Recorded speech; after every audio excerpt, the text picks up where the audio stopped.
বৃহস্পতিবার পবিত্র ঈদ উপলক্ষে গোটা দেশের পাশাপাশি শিলিগুড়ির কাঞ্চনজঙ্ঘা প্রাঙ্গণের ময়দানে ধর্মপ্রাণ মুসলিম সম্প্রদায়ের মানুষেরা ঈদের নামাজে অংশ নেন। এদিন নামাজ পাঠে উপস্থিত ছিলেন পুলিশ কমিশনার সাইদ ওয়াকার রাজা, ডেপুটি পুলিশ কমিশনার ট্রাফিক কাজী শামসুদ্দিন আহমেদ সহ অন্যান্য ধর্মপ্রাণ মানুষেরা। নামাজ পাঠের পর সংবাদ মাধ্যমের মুখোমুখি হয়ে পুলিশ কমিশনার জানান, সুন্দর ও শান্তিপূর্ণ পরিবেশে কাঞ্চনজঙ্ঘা স্টেডিয়ামে ঈদ উল জোহারের নামাজ সম্পন্ন হয়েছে। সাধারণ মানুষ ভ্রাতৃত্ব ও সৌহার্দ্যের পরিবেশে নামাজ আদা করেছেন বলেই তিনি উল্লেখ করেছেন। তিনি আরো জানান, উৎসবকে কেন্দ্র করে শহরের বিভিন্ন গুরুত্বপূর্ণ এলাকায় পুলিশ ও কিউআরটি মোতায়েন করা হয়েছে।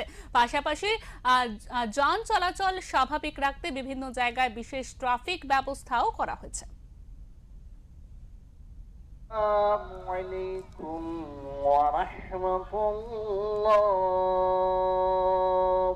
আল্লাহু আকবার, আল্লাহু আকবার, লা ইলাহা ইল্লাল্লাহ, আল্লাহু আকবার, লিল্লাহিল হামদ। আলহামদুলিল্লাহি কাবীরা ওয়া আলহামদুলিল্লাহি কাসীরা ওয়া সুবহানাল্লাহি বুকরাতান ওয়া আসীলা।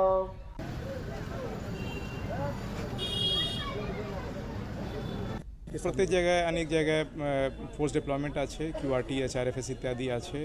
যে জায়গাতে ট্রাফিক ডাইভারশন আছে সেটা করা হয়েছে। আজকে আপনারা জানেন অনারেবল প্রেসিডেন্টও এখানে ভিজিট করবেন, ওনার ট্রানজিট আছে, তো তা নিয়েও কিছু ব্যবস্থা করা রয়েছে। তো দুটাই আমরা করেছি।